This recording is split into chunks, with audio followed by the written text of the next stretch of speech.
Salut à tous, c'est Karim et bienvenue sur Benbratech. Aujourd'hui, j'ai envie de vous parler du coup de cœur que j'ai eu avec l'iPhone 12 mini. Cette vidéo va être un peu particulière car je ne vais pas faire un test détaillé comme j'ai eu l'habitude de faire, mais j'ai plutôt envie d'ouvrir un débat sur la place de ce smartphone dans le marché.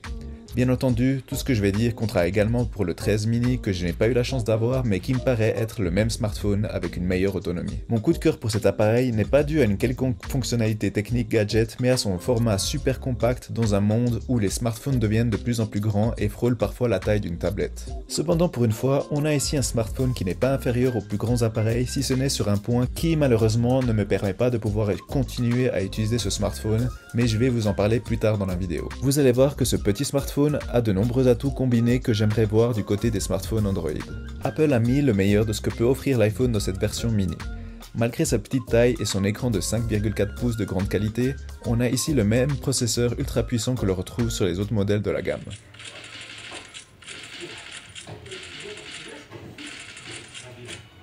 On a ici le même système d'exploitation que ses grands frères qui est maintenant iOS 15 et qui je trouve est encore plus adapté sur un petit écran. Sur cette version mini, on peut vraiment accéder à tout l'écran avec son pouce sans devoir prendre son téléphone à deux mains. C'est d'ailleurs pour cette raison que je n'ai jamais été attiré par les modèles Pro Max car accéder aux notifications ou aux paramètres sur iOS devient un gros effort sur un grand écran. Pas de sacrifice non plus au niveau de la caméra, on a ici comme sur le plus grand modèle les mêmes capteurs qui offrent une des meilleures qualités photo du marché. Moi qui suis personnellement un grand fan du traitement photo des Google Pixel, j'ai pour la première fois autant de satisfaction à prendre des photos qu'avec un autre appareil. Apple a maintenant pour ma part réussi à totalement rattraper son retard en photo sur Google depuis cette 12e génération d'iPhone. Après bien sûr, cela reste subjectif et personnel au goût de chacun.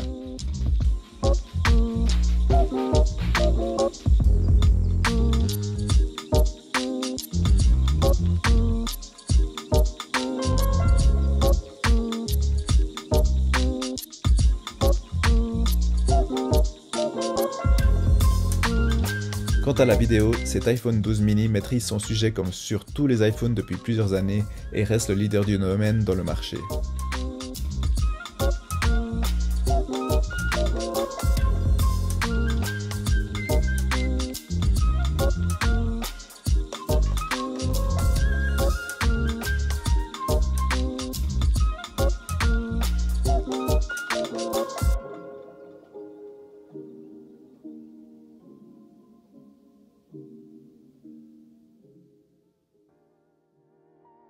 Dernier atout que ce modèle mini garde est son design premium. On a ici le même écran et dos en verre Ceramic Shield ainsi que les tranches en aluminium que le plus grand modèle. Toutes ces bonnes choses dans ce petit format ont malheureusement un coût. Tout d'abord, son prix n'est pas donné, surtout pour un petit téléphone que l'on utilisera et devra utiliser moins, ce qui m'amène à son gros point faible qui est son autonomie. Dû à sa petite taille, on a bien entendu une plus petite batterie qui ne permet pas de tenir une journée moyenne. Heureusement, l'iPhone 13 mini sorti plus récemment a amélioré ce point, mais cela reste le plus gros sacrifice à faire pour avoir ce format. Cette autonomie n'est encore pas suffisante pour les power users qui utilisent leur smartphone constamment et il faut ici apprendre à beaucoup moins utiliser son smartphone pour bénéficier des avantages de sa compacité. Je vais d'ailleurs prochainement sortir une vidéo sur les meilleurs choix de smartphones compacts sur le marché et parler davantage des avantages et inconvénients des petits formats, donc je vous invite à vous abonner à la chaîne et à presser sur la cloche de notification pour ne pas manquer cette vidéo. Dernier point noir de cet iPhone 12 mini qui n'engage peut-être que moi est son encoche qui, je trouve, prend beaucoup de place sur ce petit écran. Car oui, même si l'écran est plus petit, son encoche est de la même taille que les plus grands iPhones et Face ID est toujours aussi embêtant lorsque l'on porte un masque malgré la fonction déverrouillage depuis l'Apple Watch.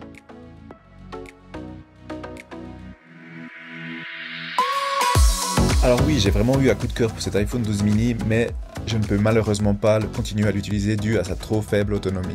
J'utilise beaucoup trop mon smartphone, probablement beaucoup plus que ce que je devrais, et je me suis retrouvé avec le téléphone à plat de nombreuses fois. Ce n'était pas un problème lorsque nous étions confinés à la maison, mais le monde se rouvrant gentiment, je me retrouve à utiliser davantage mon smartphone à l'extérieur et moins mon chargeur. Du coup, à qui recommanderais-je ce smartphone? Tout d'abord, si vous pouvez vous le permettre, je pense que l'iPhone 13 mini vaut le coup juste pour sa plus grosse batterie. Je pense que ce smartphone est idéal pour quelqu'un qui utilise moins ou veut moins utiliser son smartphone, tout en ayant un très bon et joli appareil qui prend de superbes photos et vidéos. C'est un smartphone idéal pour ceux qui utilisent essentiellement leur smartphone pour communiquer et moins pour le divertissement et les réseaux sociaux. Si vous ne vous reconnaissez pas dans ces profils, il faudra vraiment avoir en tête d'avoir la possibilité de charger votre smartphone au milieu de journée en cas de grosse utilisation, ce qui peut être le cas si vous avez un emploi de bureau par exemple. J'aimerais conclure cette vidéo par le fait que j'aimerais beaucoup voir ce genre de smartphone s'améliorer en autonomie qui permettrait de pouvoir l'utiliser de manière un peu plus poussée. C'était vraiment une joie d'utiliser ce petit appareil et c'est vraiment dommage que la faible autonomie ternisse l'expérience globale. Mais ce que j'aimerais surtout voir dans le futur, c'est le même genre d'appareil sur Android. Il y a bien entendu des smartphones de petite taille sur Android, mais il n'existe pas à ma connaissance un modèle premium avec ce format. C'est-à-dire un petit smartphone proposant le package total en matière de design, performance et qualité photo. À mon souvenir, le plus proche de ce concept que l'on ait pu voir sur Android était le Samsung Galaxy S10e sorti début 2019, qui proposait la plupart des mêmes caractéristiques que les plus grands modèles mais avait tout de même quelques atouts en moins. Je pense que l'on devrait pouvoir avoir le choix de la taille sans devoir faire un sacrifice au niveau du design et des fonctionnalités. Hormis le problème de l'autonomie, Apple a réussi à proposer cette formule alors que sur Android on doit se retrouver à faire un sacrifice dans un domaine. J'imagine que la demande n'est pas assez forte pour avoir une grosse offre pour ce genre de smartphone, mais quand je vois ce qu'un iPhone 12 ou 13 mini est capable de faire, je pense qu'il y a quelque chose à faire du côté d'Android.